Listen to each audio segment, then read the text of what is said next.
He didn't mean to fall asleep. Not on a stranger. Not on a woman holding a baby with tired eyes and a teddy bear that looked almost as weary as she did.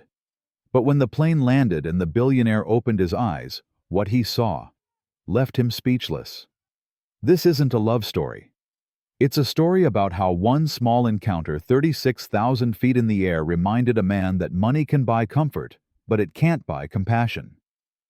Welcome back to our channel, where ordinary moments meet extraordinary hearts. Don't forget to like, subscribe, and share if stories of kindness and humanity touch your soul. The pre-dawn sky over Denver International Airport hung gray and lifeless, matching Caleb Mason's mood perfectly. At 34, Caleb had mastered the art of moving through life without really being present in it. The watch on his wrist is worth more than most cars, but it can't buy him sleep. 2 days of back-to-back negotiations burned his edges to ash. The merger closed at 3:11 a.m. His eyes never did. He scrolls through congratulatory messages he can't feel. Board chairs, bankers, headlines already measuring his net worth in exclamation points. Success echoes loudest when the room is empty. Final boarding for Flight 218 to New York. He moves, crisp shirt, impeccable coat, an expression that has learned to be unreadable. Seat 14C, window. He wants sky and silence. Across the aisle, a different story threads through the crowd. Kelly Jack, 29, balances a diaper bag, a slim backpack, and her baby girl, Mitchell, who curls a small hand around a worn teddy bear. Kelly's hair is neat, her sweater simple, her shoulders squared. Anxiety sits behind her eyes, but resolve sits in front of it. She double-checks a folder in the bag, appointment time, referral letters, a payment plan that reads like a cliff. New York isn't a vacation, it's a chance. They meet first as shadows, his in profile, hers in motion. When she reaches the row, Mitchell lets out a curious squeak at the window light. Teddy lifted as if to wave. Kelly offers a quick, apologetic smile. "Hi. Sorry, we'll get settled fast." Caleb returns a short nod. "Take your time." The words sound startlingly human even to him. They sit. Kelly in the middle, Mitchell on her lap, Teddy wedged like a small sentry. The engines gather a low growl. Cabin lights dim to a soft winter. Then the air shivers. A stray pocket of turbulence taps the wings, and the aircraft dips just enough to rattle tray tables and tempers. A hiss of discomfort travels the aisle. Mitchell startles. Her face scrunches, breath pulls tight, the pre-cry that comes like weather. Caleb feels tension coil through him. He knows numbers, not infants. He braces for what usually comes next. Eye rolls, whispered complaints, the social tax of traveling with a child assigned to mothers, whether they deserve it or not. Kelly doesn't flinch. She anchors Mitchell higher against her chest, cheek to hair, hand to tiny back. Then she hums, barely above the engine, a warm, steady note. It isn't pretty in the trained sense. It's pretty in the true sense. Mitchell's shoulders soften by degrees. The cry that was gathering never arrives. The sound wraps the row, threads its way into the dark between clouds, and, to Caleb's surprise, into him. He looks away, out into the gray morning, pretending he isn't listening. But his breath finds the song's tempo anyway. For the first time in 48 hours, his jaw unclenches. He thinks of quiet rooms and a smaller hand he once held, a memory he rarely permits. He swallows it back like a pill without water. The seatbelt sign dings. A flight attendant rolls by with a careful smile. "Anything to drink?" "Water," Caleb says. "Hot tea, if possible," Kelly adds, almost shy. When the cups arrive, Caleb nudges his card across the tray. "Put hers on mine." He means it to be casual. He doesn't need thanks. Kelly gives it anyway with a look that lands and lingers. "Thank you." Mitchell has found her thumb. The teddy's ear, Caleb notices, is half detached, the seam puckered from long love. He's startled by the impulse to fix it.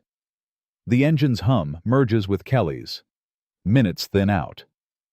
Messages on Caleb's phone blur into white shapes.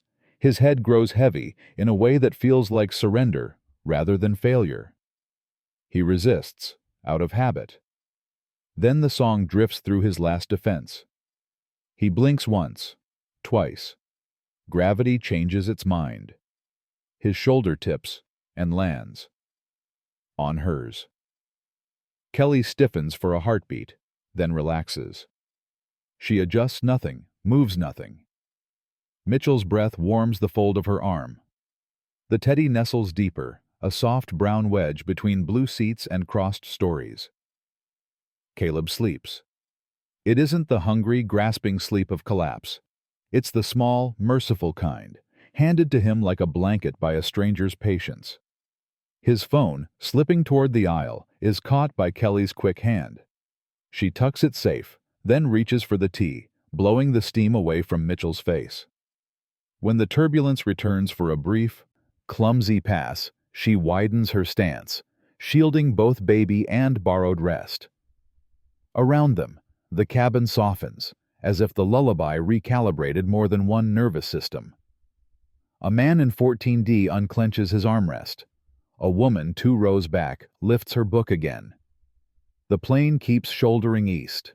Caleb mumbles once, words dissolving, and in the soft mirror of the window, he looks nothing like a headline, just a tired brother, a son, a human being finally off duty. Kelly glances down at Mitchell, then at him, and a private thought crosses her face. Everyone needs a corner to lean into sometimes. The camera would ease forward now, closing the distance, the billionaire's head resting on a single mom's shoulder. Mitchell, a baby girl, asleep between them. The teddy bear squished like a seal on a treaty. Neither of them spoke out loud. Outside. Dawn opens a thin seam in the clouds. And when he woke up, everything he thought he knew about strength changed forever. Caleb stirred to the gentle rhythm of cabin noise, the low hum of engines, the click of seatbelts, and the faint shuffle of passengers shifting in their sleep. For a moment, he didn't remember where he was. The air smelled faintly of coffee and recycled dreams. Then he felt it. The warmth under his cheek, a shoulder, someone's shoulder. His eyes opened. Reality crashed back. The plane, the aisle light, the woman beside him, and the baby girl cradled in her lap, clutching a teddy bear. Caleb's breath caught as he realized what he'd done. His head had been resting on her shoulder, her sweater soft against his face. His pulse quickened in embarrassment. "Oh, God, I'm so sorry," he whispered, sitting up fast, adjusting his shirt as though the extra crispness might erase what had happened. Kelly looked at him, a small, knowing smile in her eyes. "It's okay," she said gently, brushing her daughter's curls from her forehead. "You looked like you needed it more than I did." Her voice carried no judgment, just a warmth that made the apology stick in his throat. Mitchell, her baby girl, shifted in her arms, but didn't cry. The teddy's ear dangled loose, its stitches hanging like a tired sigh. Caleb's gaze caught on it. He almost said something, but Kelly spoke first, noticing his glance. "She won't sleep without that bear," she said softly. It was her grandmother's last gift before she passed. She smoothed the fabric, half talking to herself now. "I keep meaning to fix it, but there's never enough time." Caleb nodded, unsure what to say. "It looks well-loved." Kelly smiled faintly. "That's one way to put it." A flight attendant passed by, balancing a tray of drinks. Caleb raised a hand. "Excuse me, could I get another cup of tea for her?" The attendant blinked. "Of course, sir. And for you?" "Water's fine." He didn't check the time, didn't calculate efficiency, didn't think about stocks or deadlines. He just wanted her to have something warm. The attendant nodded and moved on. Kelly blinked, a little surprised. "You didn't have to." "I wanted to," he interrupted gently, not looking at her. "It's nothing." But it wasn't nothing. For Caleb Mason, everything had a transaction attached, except this. He caught her reflection in the window. Her eyes carried that quiet steadiness he hadn't seen in years, the kind that came from surviving long stretches of worry without collapsing. A soft buzz broke the silence. Kelly's phone lit up on the armrest. Caleb didn't mean to look, but the screen flashed long enough for him to read the reminder. Pediatric cardiology dept. 9:45 a.m. He froze. The words hit harder than turbulence. Kelly turned the phone over quickly, but he'd already seen. A part of him, the part buried under corporate armor, stirred with something raw and familiar. Heart condition, pediatric. He remembered another hospital room, smaller and darker. His sister, pale and tiny, clutching his hand before her heart simply stopped. She had been 7, he had been 19, and he'd learned then how to keep his heart silent, because breaking once had been enough. Kelly didn't notice the shift in his expression. She was too busy tucking Mitchell's blanket tighter, humming under her breath again. The tune, low, patient, and soothing, pressed against the ache inside his chest. A moment later, his phone slid off his knee, thudding softly to the floor. Before he could bend down, Kelly leaned forward, retrieved it, and handed it back. But it wasn't just that. She had quietly wiped the smudge off the screen with the corner of her sleeve. "You dropped it while sleeping," she said. "Didn't want anyone stepping on it." He took it, his throat dry. "Thanks." Their hands brushed, briefly, unintentionally, and he felt something he hadn't felt in a long time. Stillness. She smiled, returning her focus to Mitchell, who was gnawing thoughtfully on the teddy's paw. Caleb watched the way her fingers moved with care. Not hurried, not performative, just full of purpose, the kind of love that didn't need to announce itself. He turned toward the window, pretending to study the clouds, but his gaze softened. For the first time in years, he was curious about someone who didn't own a company, didn't sit on a board, didn't have a name. People whispered in elevators. Someone whose entire world fit in 2 carry-ons and the space between lullabies. He found himself staring longer than he should, memorizing the quiet dignity in her eyes.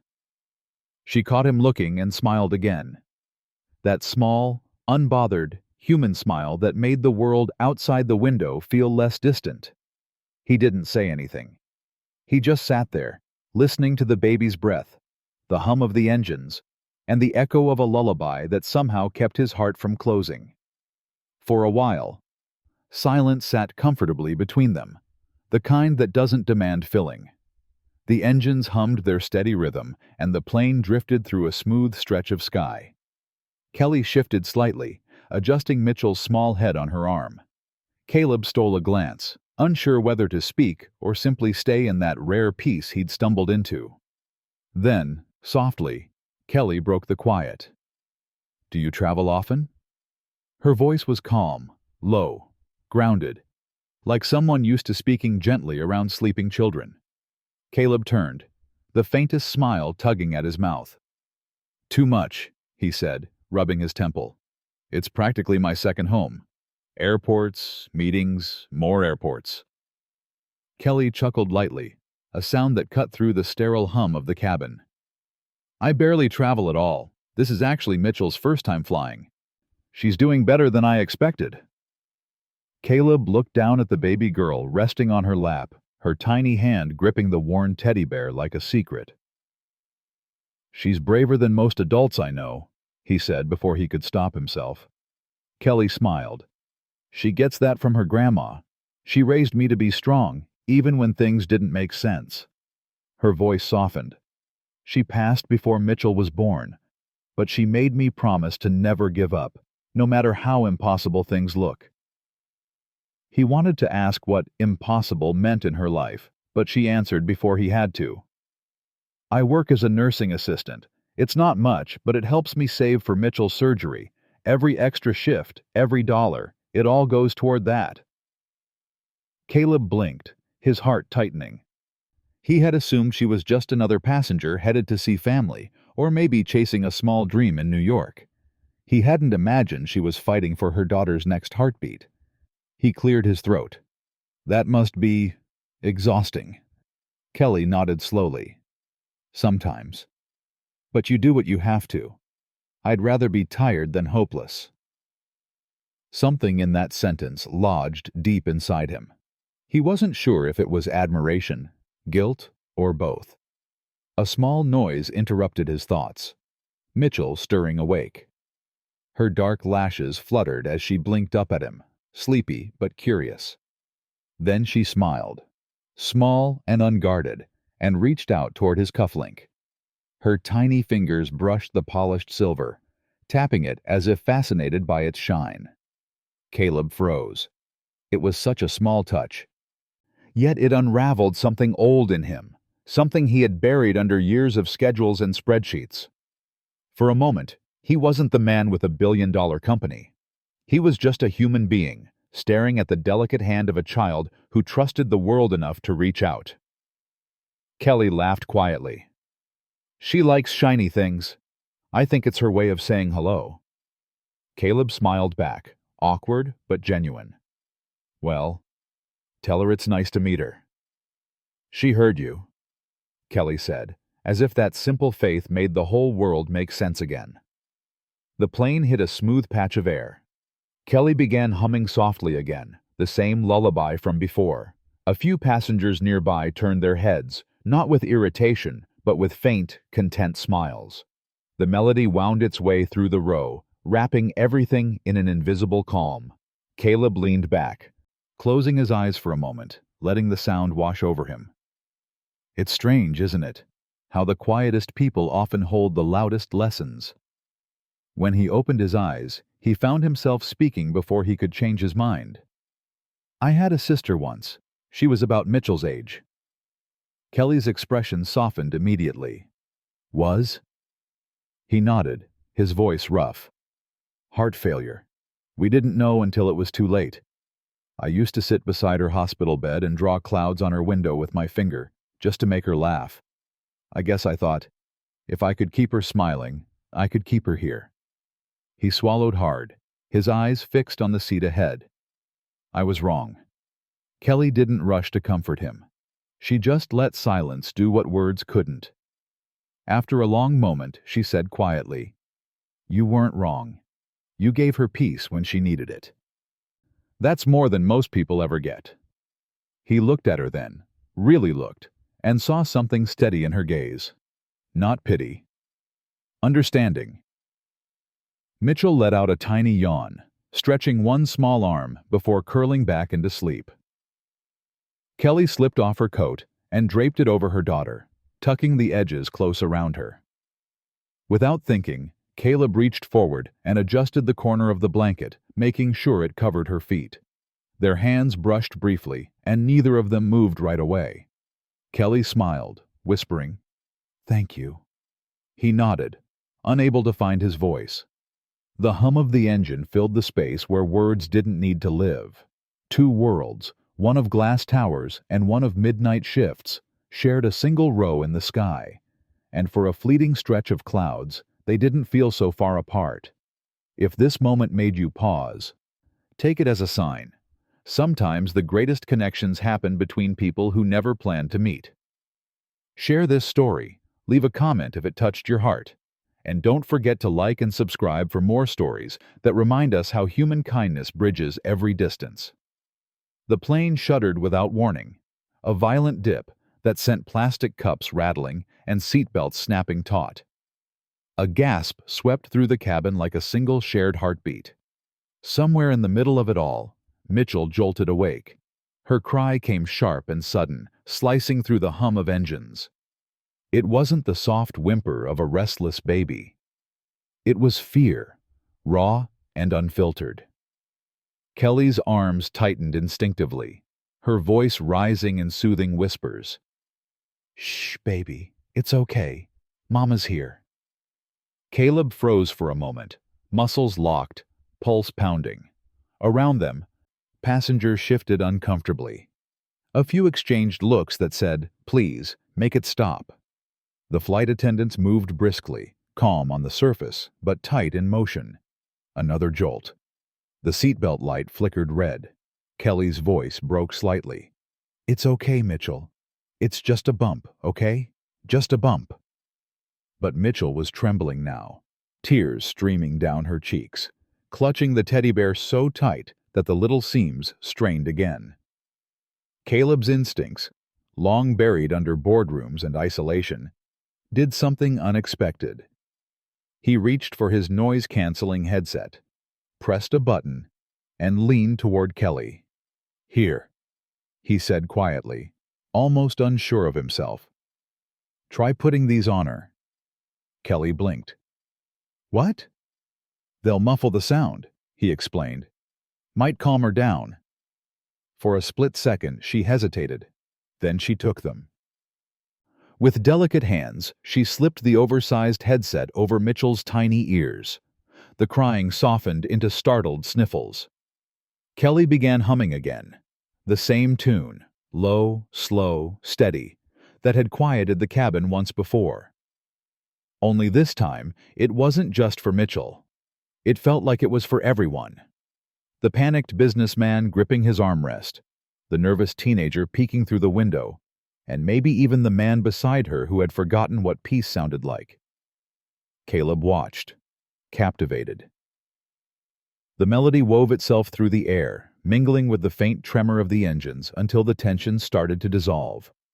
His hand, resting on the armrest, unclenched.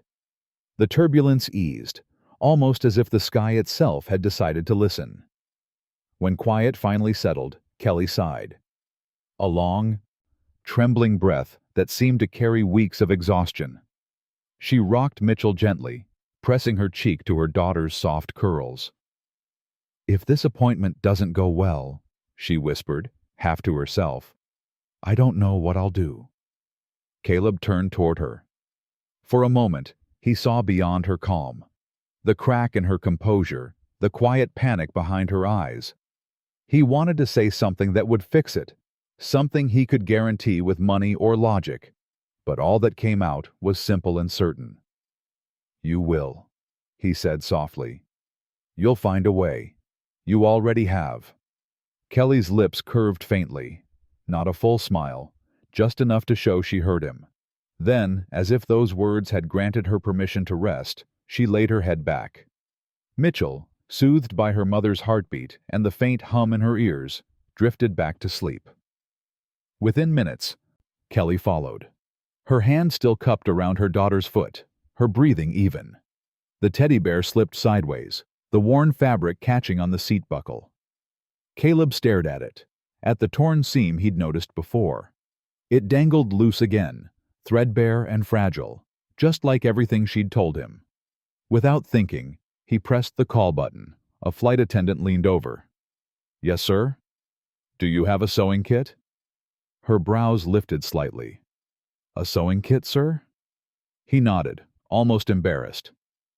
"Yes, just for something small." A few minutes later, she returned with a small plastic pouch, needle, thread, and a handful of buttons. Caleb took it carefully. His fingers weren't used to such delicate work. They were built for signing contracts and swiping screens, not stitching cloth. He threaded the needle, slowly, clumsily, then began mending the teddy's ear, one trembling stitch at a time. The plane rocked gently as he worked, each thread pulling tighter, cleaner, more sure. Every stitch felt like an apology he hadn't known he needed to make. To his sister, to himself, maybe even to every life he'd passed by too quickly. He didn't look around. He didn't care if anyone saw. The cabin light cast a soft halo on the scene. Kelly asleep beside her daughter, the baby breathing evenly, the teddy bear returning to wholeness under the steady hands of a man who'd forgotten how to feel. When he finished, he tied the final knot and sat back. The bear looked almost new again. Not perfect, but cared for. Loved. He placed it gently beside Mitchell's arm, the stitched ear brushing against her fingers. For a second, her tiny hand twitched and rested on it, as if recognizing an old friend. Caleb exhaled, a sound that was half sigh, half surrender. He stared out the window, into a sky just beginning to pale toward dawn. Somewhere between the clouds and the hum of engines, he realized he hadn't thought about his phone, his company, or his wealth for almost an hour, and for the first time in years, that felt like freedom. The sky was waking up. A soft pink glow spread across the horizon, washing the cabin in the color of a quiet morning. The seatbelt sign chimed, and a voice came over the speakers. "We'll be landing shortly in New York. Please fasten your seatbelts and prepare for arrival." Caleb blinked against the light seeping through the window. For a moment, he wasn't sure what woke him, the voice, the sun, or the stillness beside him. Then he turned and saw Kelly, stirring slowly. One arm protectively around Mitchell, who was still asleep, her tiny hand clutching the teddy bear. But something was different. The teddy's torn ear, the one that had hung loose and frayed since they'd boarded, was now neatly stitched, the seams tidy and small. Kelly noticed it immediately. She blinked, rubbed her eyes, and looked from the bear to Caleb. Did you do this?" she asked softly, her voice half a whisper. Caleb looked out the window, pretending to focus on the sunrise. "Couldn't let the little guy's best friend fall apart," he murmured. For a long second, she didn't speak. Then she smiled, that same quiet, grateful smile that had disarmed him before. "Thank you," she said, and this time it carried more weight than the words usually held. He shrugged, but the corner of his mouth lifted slightly. It was overdue for a tune-up. The captain's voice broke through the speakers again, announcing their descent. Kelly adjusted Mitchell's blanket, the baby now blinking awake, a sleepy smile curling her lips. The sight made something ache gently inside Caleb's chest. As the wheels lowered and the cabin tilted, Kelly reached for her bag on the floor. The sudden shift of the plane tipped it open, and its contents scattered across the aisle. Papers, a bottle, a pacifier, a folded letter. Caleb reacted instantly, leaning down with her to gather them. A small stack of documents caught his eye, creased medical forms with bold red stamps reading "Past Due." He froze, realizing what they were before she quickly reached for them. Their fingers brushed. Her face flushed, embarrassed. "Oh, thank you. They're just bills. Hospital stuff." He said nothing, just handed them back with a small nod, as though not seeing them was an act of kindness. But the images of those red letters burned in his mind. Kelly stuffed the papers back into the bag, her hands trembling slightly. She looked out the window, pretending to focus on the skyline coming into view. "We're almost there," she whispered to Mitchell. "New city, new hope, right?" Caleb didn't know if she was talking to her daughter or to herself. The plane leveled.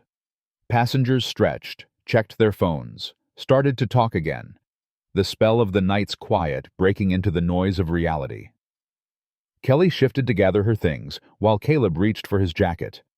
Neither wanted to break the silence between them, but it had already begun to dissolve in the shuffle of goodbyes. Before she stood, Kelly turned toward him. "You know," she said, adjusting the strap of her bag, "you're the first person in a long time who didn't treat me like a problem on a plane." Caleb looked at her, taken aback. "Problem?" She gave a small, tired laugh.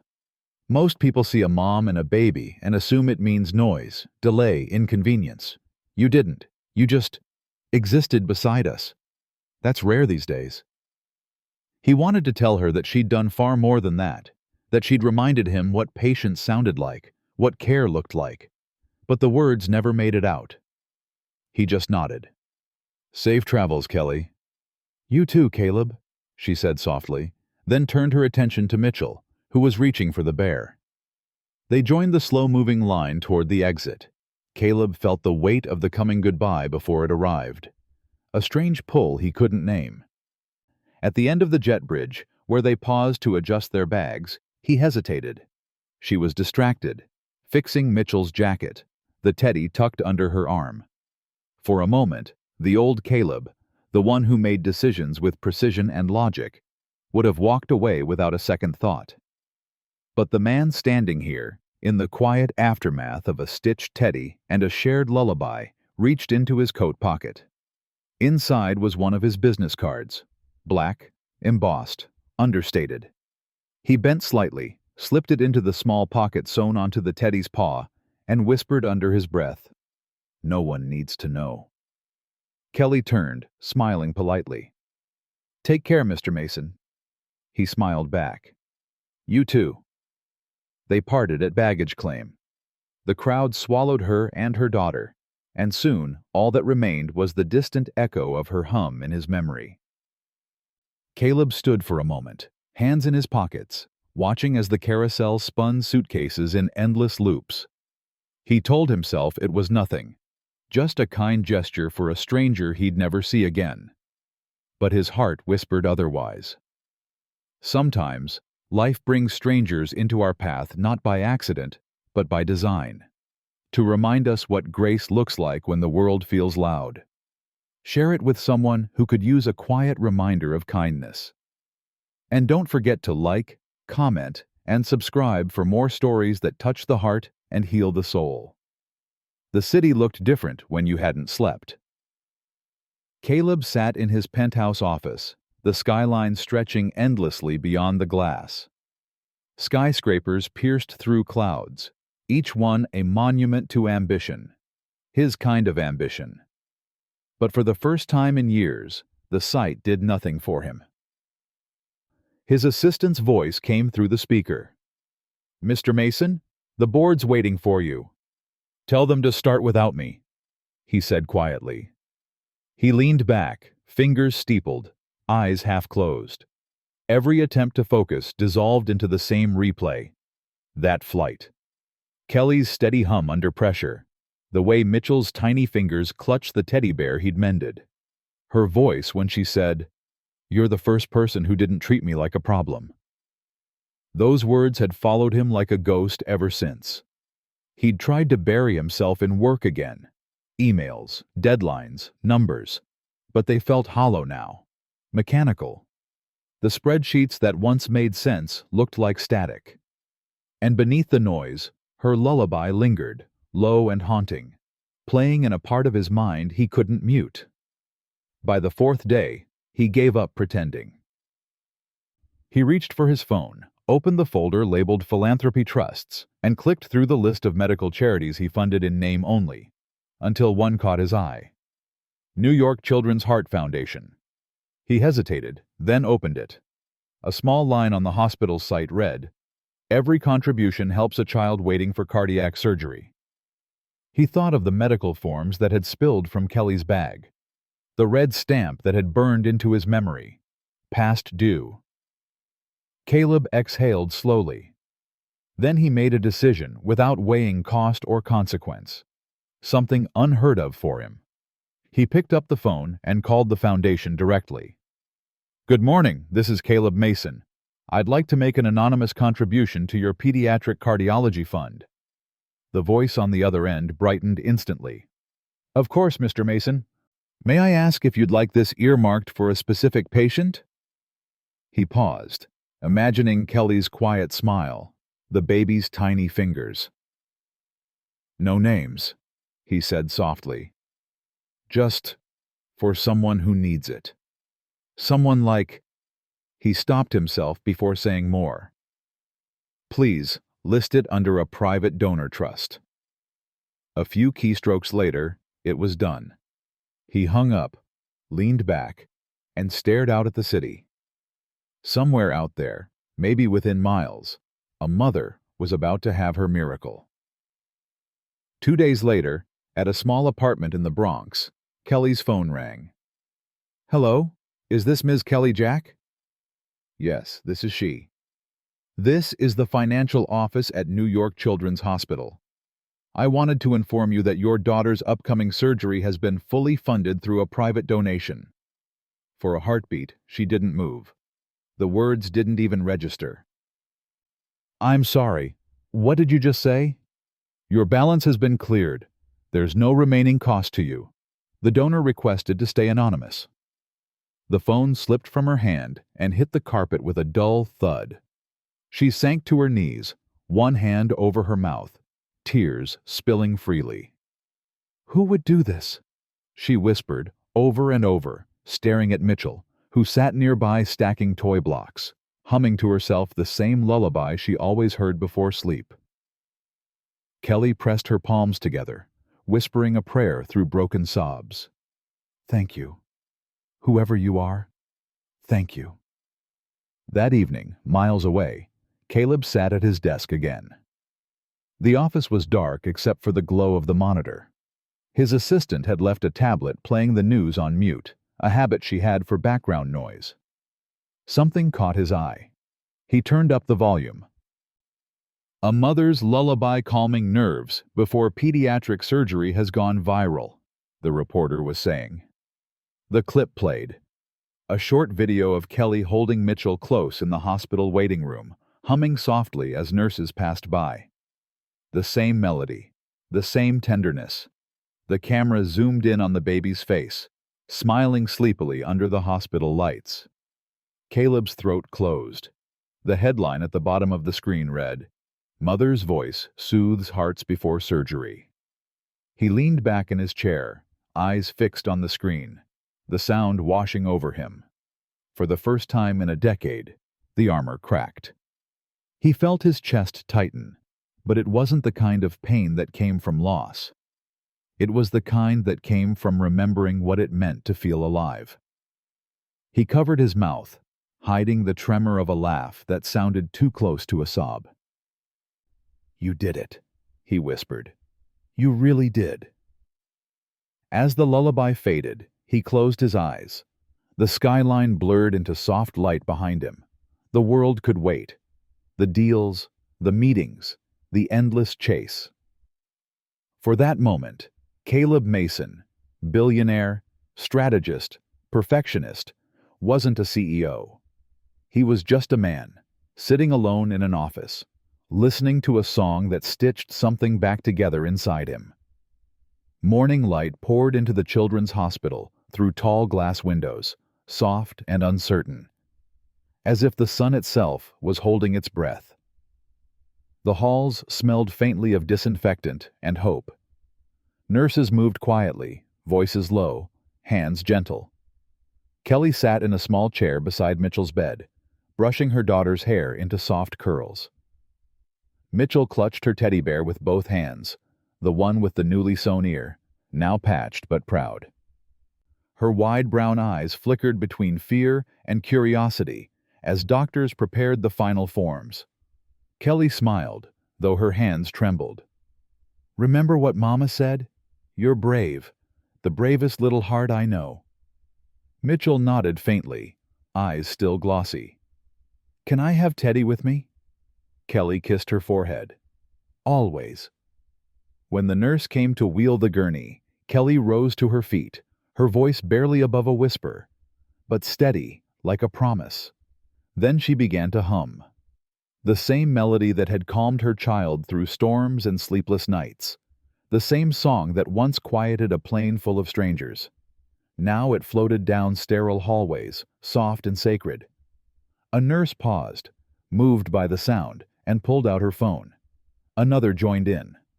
Within moments, several staff members stood still, recording the small miracle of a mother singing courage into the air. As the double doors closed and the gurney disappeared, Kelly's voice cracked, but she didn't stop. Her lullaby followed Mitchell into the operating room like a prayer.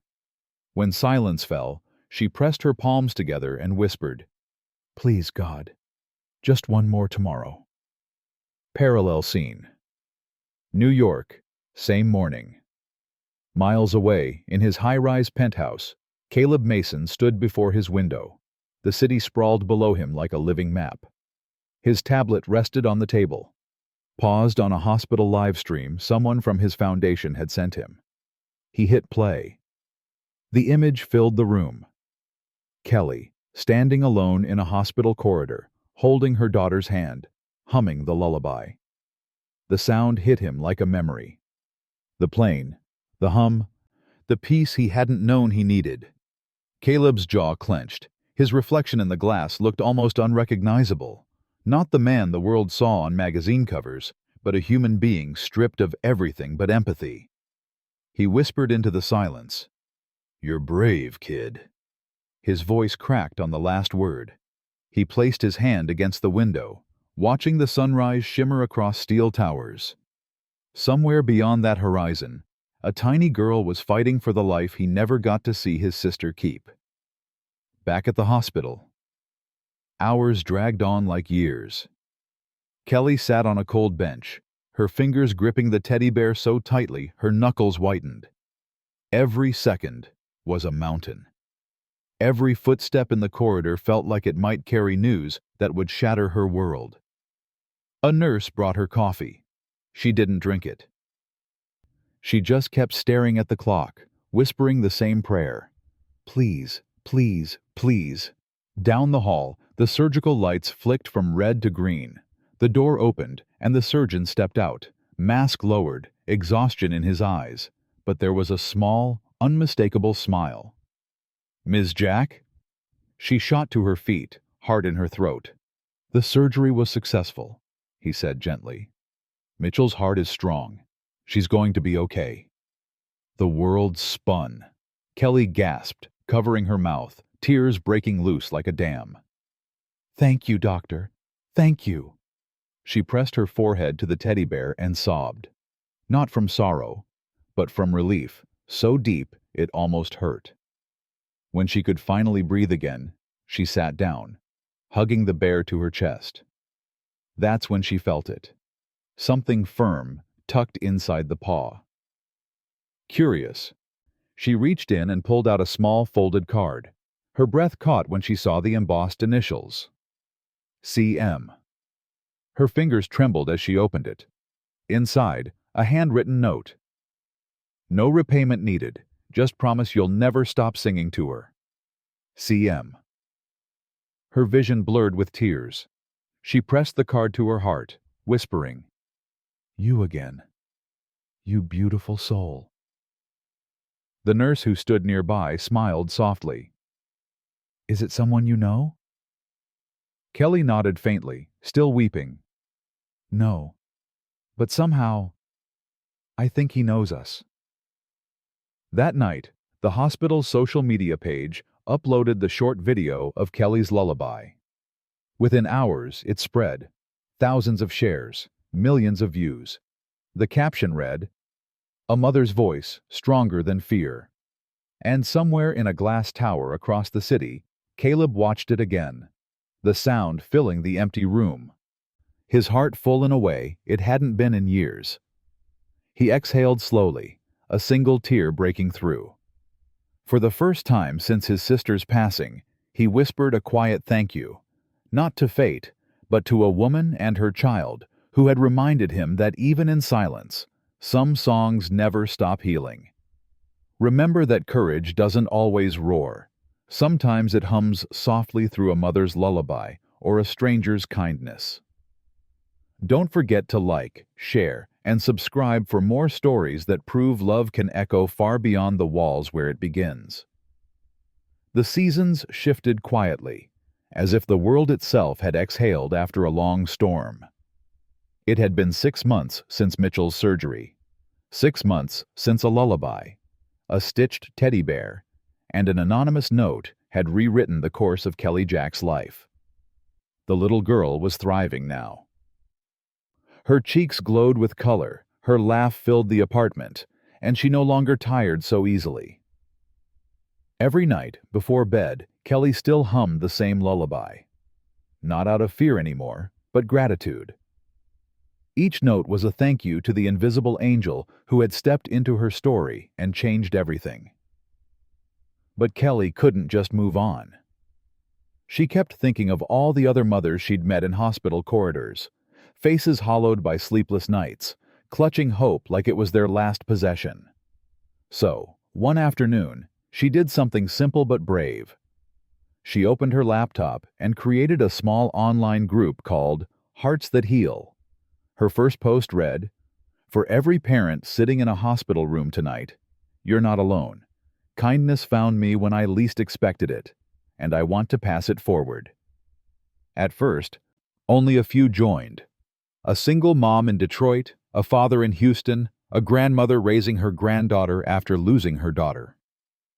But within weeks, the group began to grow. They shared stories, prayers, recipes, hospital tips, and hope. Kelly hosted virtual meetups every Sunday. Sometimes she'd sing that same lullaby, not as a performance, but as comfort. And each time, someone new would write in the chat, "That song made me cry, in a good way." Meanwhile, across the city, in a penthouse lined with quiet and glass, Caleb Mason read one of those posts, under a pseudonym. His username was simple: Charles M. He never commented, never liked, never made himself known. But every few nights, when the boardroom lights were off and the city hummed below, he'd scroll through Kelly's words.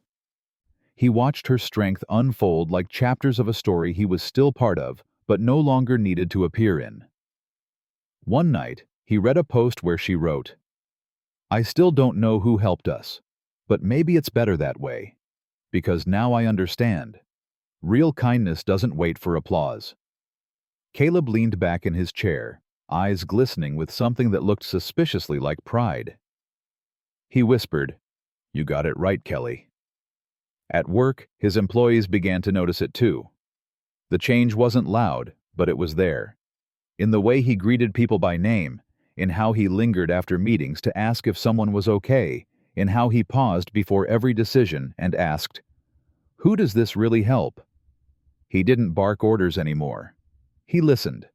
The same assistant who used to fear knocking on his door now smiled when she brought him coffee. "You seem lighter lately, sir," she said one morning. He gave a half smile. "Maybe I just remembered what matters." That week, Caleb met privately with his HR director. "I want to start a fund," he said simply, "for employees with children in medical care. Quietly. No press, no headlines. Just help." The director looked stunned. "Should we put your name on it?" He shook his head. "No. Call it the Compass Fund, because when life knocks you off course, compassion should point you back." Weeks later, the first letter of thanks arrived. Not to Caleb personally, but to the company's anonymous donor email. A father wrote about his son's leukemia treatment being fully covered. A young mother thanked whoever started the fund for saving her baby's life. Caleb read each one in silence. Each story felt like another ripple from that flight, spreading outward, touching lives he'd never meet. One evening, as the city lights blinked awake, Caleb stood by the same window where he'd once watched the world from a distance. This time, he didn't feel above it. He felt part of it. On his desk, his laptop screen glowed with Kelly's latest post. "When kindness touches you, it doesn't end there. It travels. Through choices, through hearts, through generations." He smiled faintly, whispering, "Keep singing, Kelly." He never told the world what happened on that flight. Never spoke of the lullaby that mended a stranger's heart, or his own. But every act of kindness he funded was another line in that invisible story, written not for fame, but for faith. Faith in people, in healing, in the quiet miracle of compassion. 6 months later, the airport lights glimmered once again. The same terminals, the same endless announcements. But this time, Kelly Jack walked with a lighter heart. She held Mitchell's hand as they made their way down the boarding gate for a follow-up trip to New York. Mitchell was taller now, cheeks round with color, laughter brighter than ever. The little girl clutched her repaired teddy bear, its stitched ear still neat, its fur worn from love. Kelly glanced down at her daughter and whispered, "Ready for another adventure, my love?" Mitchell nodded. "Is it the same plane, Mommy?" Kelly smiled. "Maybe, and maybe that means something good will happen again." They took their seats, not in first class or business, but in the same kind of aisle where once, months ago, a stranger had fallen asleep on her shoulder and changed everything without saying a word.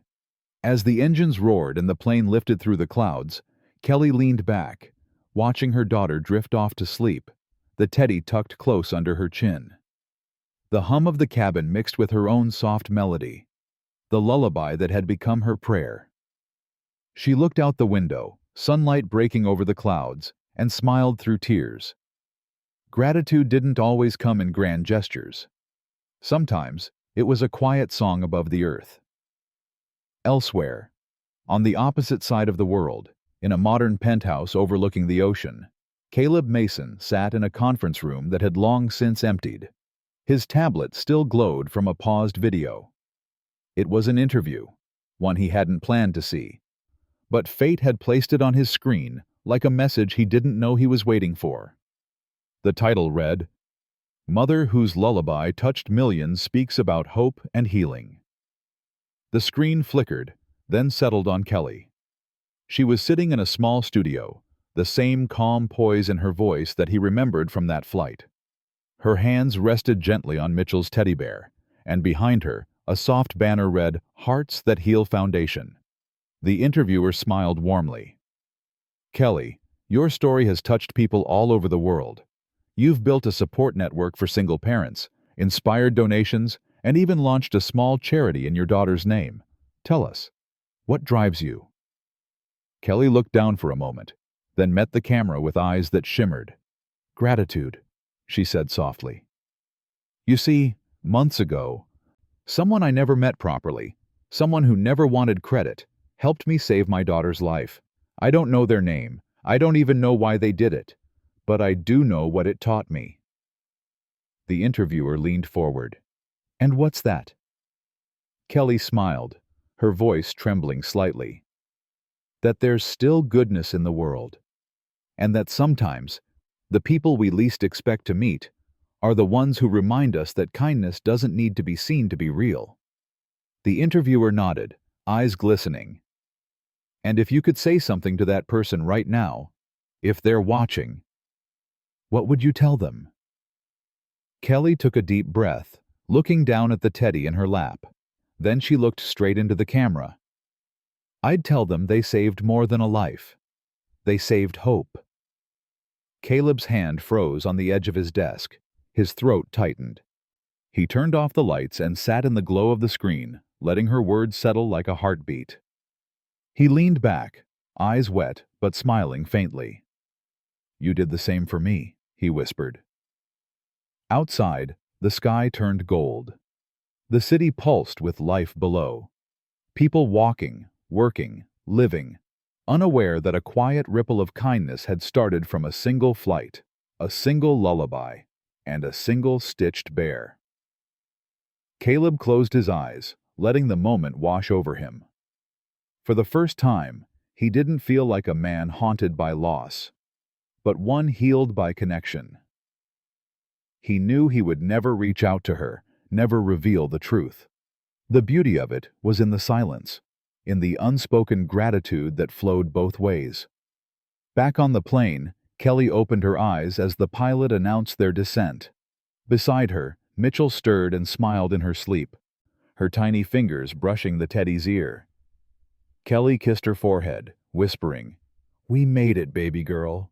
We really did." The sunlight poured through the window, bathing them in warmth. Sometimes, the greatest miracles happen quietly, in a seat on a plane, in a song for a child, in a heart that finally wakes up. Kelly looked out the window one last time, as if she could somehow see him, somewhere out there, smiling too. If this story moved you, remember, kindness doesn't need an audience to be real. A single act, even one that goes unseen, can change someone's world forever. Don't forget to like, share, and subscribe for more stories that prove love is still the quiet miracle keeping us human.